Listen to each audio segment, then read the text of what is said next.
Hey guys, what's going on? My name is Seth, and today I'm going to be bringing you some tips for Fortnite. And I'm sure you already know, you've seen a million how to get better at Fortnite tips videos, but this one's going to be a little bit different. We have some crazy people that are just crazy good at this game, like Ninja, The Myth, Lear. Like, I'm going to leave people out, but they're so good at this game. And people look at them and they try seeing what they do and implement them. They take these big things that they do and implement them into the game. Groundbreaking things like double pumping. You see that, then you implement that into the game. That's out of the game now, but still. What I'm going to be talking about are small tips that you wouldn't really think impact the game much, which don't. But collectively, they will bump you up from possibly a bad player to an alright player, alright to good, good to great, etc. And so I call them 1% tips. Yeah, like 1% doesn't usually mean a lot, but collectively, 10 times, that's 10%. Now, obviously, some are more important than others. Some you already may know about. They're going to be talking about how to pop your glider as late as possible, which some people have been playing the game for a while, or other games already know about. But there's going to be some that I'm sure you probably haven't heard before. So without further ado, let's get right into it. Now, I already know that building is key in Fortnite. You know, there's the 3 different types: wood, brick, and metal. Now, you think metal is the best. It has the most health, you get less of it when harvesting, you can see through it, it's more rare to find, so it must be better, right? That's like thinking the minigun is better than a shotgun just because you find more shotguns. You'd also think that brick is better than wood for the same reasons. Well, not quite.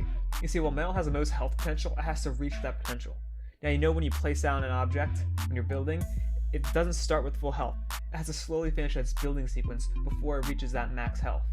And at that point is when it has the most amount of health. But the thing is, metal actually starts with the least amount of health initially. Brick starts with the second, and then wood starts with the most. So it's actually backwards. Now, each material type, whether it be wood, brick, or metal, has a different amount of health for each thing you're building. So walls have slightly more health than stairs, so it's not going to be exact numbers here, but I'm going to be using walls as an example. So walls for metal have a max health of 400. Brick has a max health of 300, wood has a max health of 200. But metal starts, when you first place it, with 80 health, brick starts with 90, and wood starts with 100.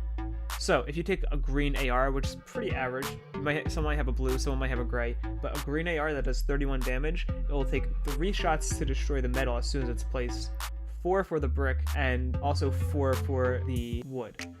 So when you're in a gunfight and someone is just firing away at you, you'll have to waste more bullets on wood than metal, which means you're also not having to place as much, which means you're saving more materials.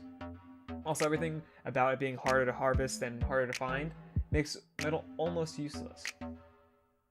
Another thing is that metal, when it's fully built, you can't see through it at all, so you can hide in it better, and you'd think this would be actually an advantage for metal. But what happens is, from a distance, if you're in a base or something, if you're standing still, no one can really see through the holes in wood anyway.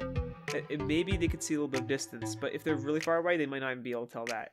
If they have a sniper, they might be able to. From long distances, it's not really hard. And plus, if it is a base, people will be able to see that and assume someone's in there anyway.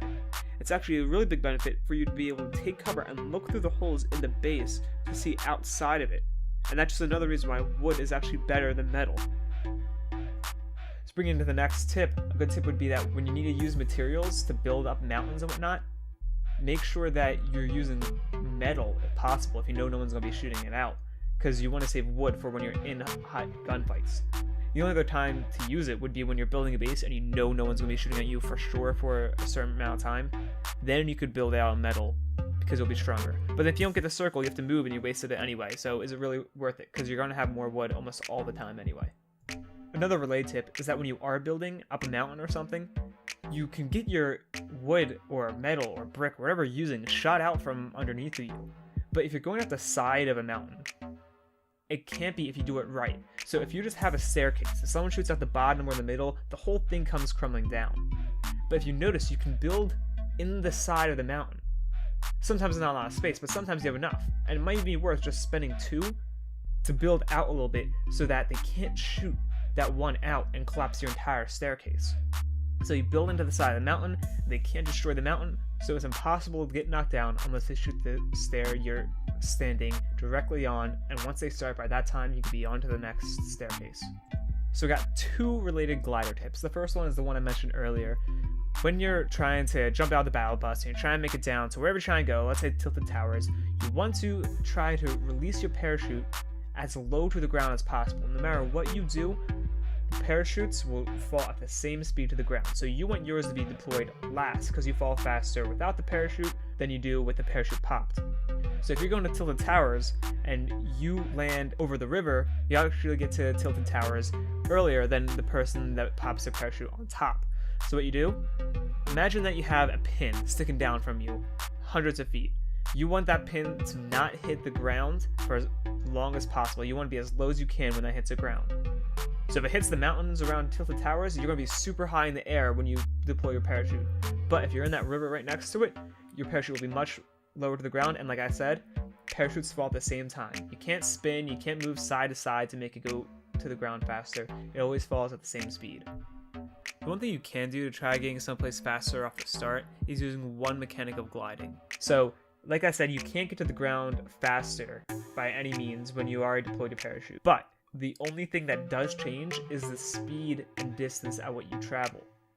So, you actually move faster when you're holding forward than if you're holding back or to one of the sides. So if you ever did a little 360 trying to see if anyone's around you but then hold back to keep going forward, you're actually limiting the distance you can travel very slightly.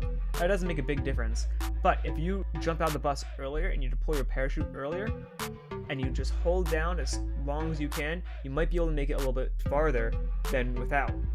It doesn't always come into effect, but just know that you can. If you're not sure that you'll be able to make on top of a house or a ledge, don't look around for other people.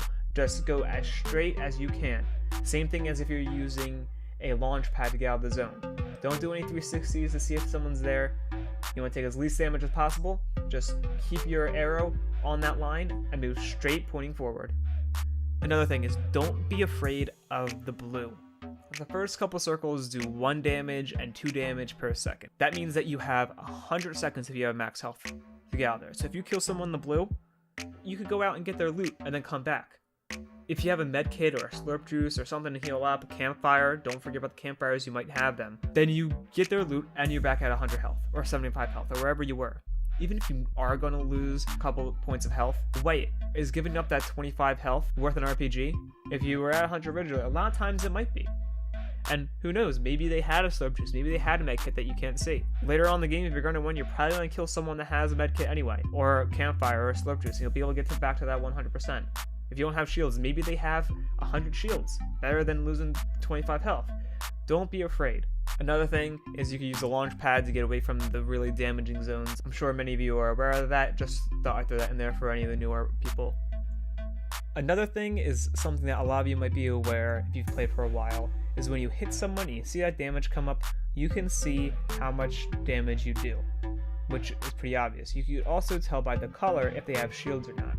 So looking at that, you can see if they had shields and then you start hitting white numbers, you know that their shields are down.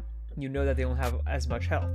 If they don't have any shields and you hit them a couple times, you know what they're doing. If you have a gray AR that does 30 damage and you hit them 3 times, you know that they're a pickaxe swing away because pickaxe does 10 damage. You know they're really low. You know you can charge, and even if they were to shoot you a couple times, 1 bullet and you'll kill them. As long as you don't give them time to heal. Just do the math when you see those numbers come up, and be sure to communicate that with your teammates if you're playing with other players. Hey guys, before I ended the video, I just want to say thank you so much for watching. If you guys want to stay up to date on more 1% tips and other analytical videos that I plan on making, be sure to subscribe so you catch them. It's free, you can always unsubscribe later, and it really helps me out. If not, it's all good, and hopefully I'll see you